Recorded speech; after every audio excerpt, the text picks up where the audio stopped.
Mes chers compatriotes, bonjour. Tout d'abord, laisse-moi remercier tout le monde mauricienne et mauricien pour votre soutien pendant cette année-là.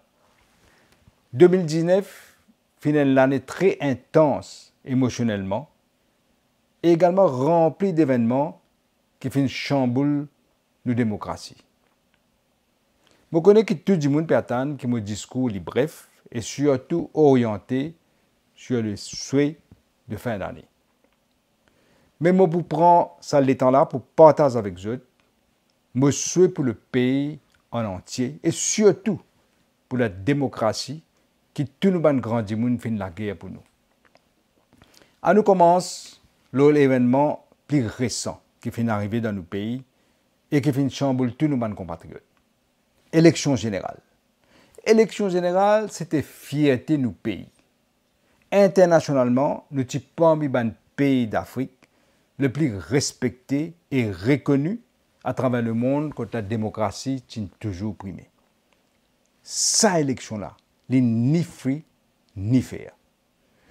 Tout le monde est d'accord qu'après le résultat d'une élection générale, nous pays sont supposés en période de fête, de joie et d'espoir, vu que notre choix vient prévaloir. Mais au contraire, finalement, un mécontentement et un doute. Je ne vais pas pour rentrer dans les détails, mais je pour rafraîchir votre mémoire parce que je pense qu'il est grave. Quand on réalise que c'est souhait et combat toute une nation qui finit bafouée. Quand une preuve tangible finit faire réaliser qu'il y a une procédure pas fin suivre et surtout pas en transparence. Deuxièmement, finalement beaucoup d'irrégularités. Et troisièmement, fin systématiquement élimine ou non la liste électorale. C'est une violation de nos constitutions qui garantit le droit de vote. Il ne faut pas nous oublier que c'est l'essence même de la démocratie. Le Parti travailliste a mené une longue lutte pendant des décennies pour qu'il gagne le droit de vote. Ce n'est qu'en 1959 que la première élection générale finit déroulée, que tout Mauricien et Mauricien âgés de 21 ans finit gagner droit à enfin voter et choisir notre gouvernement. Et en 1976, le Parti travailliste finit ton droit de vote à des jeunes de 18 ans. Il est totalement inacceptable qu'ils finissent gagner droit de vote en 1959 et qu'en 60 ans après, ils ont confisqué ce droit de vote-là. C'est pour toutes ces raisons-là que nous pouvons contester le résultat de cette élection-là devant la Cour suprême. Et il est important de noter que les autres partis politiques, ensemble avec le Parti travailliste, qui peuvent contester cette élection-là, aussi bien que la société civile. Nous pas gagné le droit d'accepter que notre démocratie bafouée, qui veut la population faussée, qui est élection trichée. Sinon, n'importe qui gouvernement faire, ou pas pour qu'à sens dire, si la veille élection, joue élection, et joue contre vote, c'est faux résultat. Nous pas pour gagner droit, reste les bras croisés. Sinon, bye bye démocratie.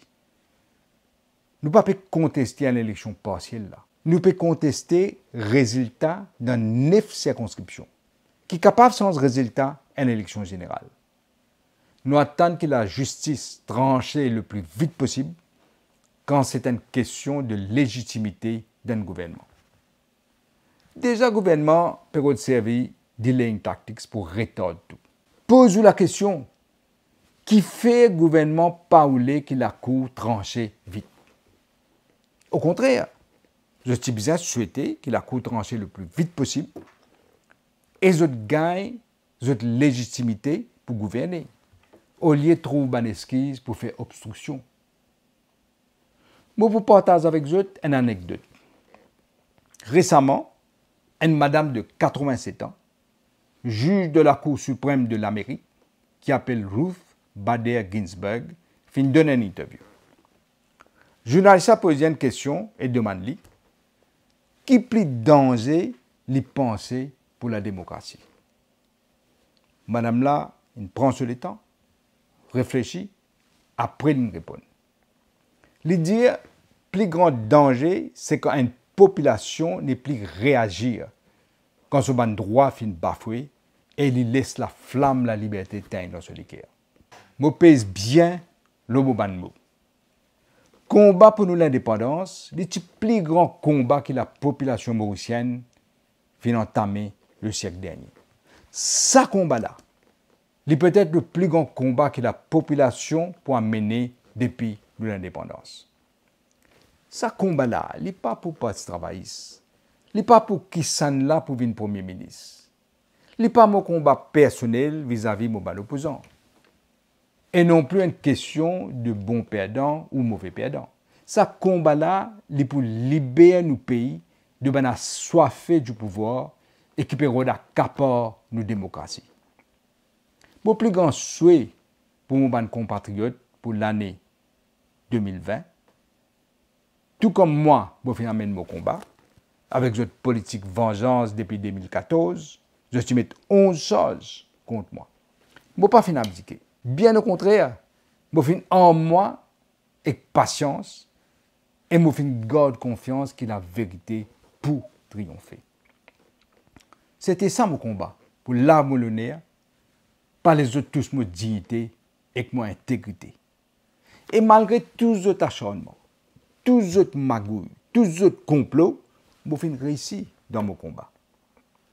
Dans ce nouveau combat-là, Parti travailliste et moi pour ensemble. C'est un combat, une nation pour ce destin.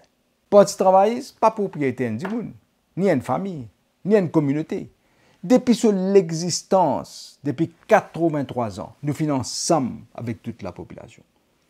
Ce qui fait, nous un parti national qui rassemble toutes couches de nos populations, toutes communautés sans distinction. Malgré la fausse campagne qui finit menée pendant l'élection, le Parti travailliste pour rester un parti national. Pour que nous puissions progresser, tout Mauricien, besoin sentir partie prenante de la nation mauricienne, en respectant chacun de ses droits. Comme toute famille mauricienne, nous aussi, nous avons besoin de faire un ajustement. Surtout qu'en face de nous, nous avons un adversaire qui n'a aucun scrupule pour gripper au pouvoir par n'importe quel prix. Nous avons besoin d'organiser nous mieux. Nous avons besoin de revoir nos structures et faire place pour les jeunes.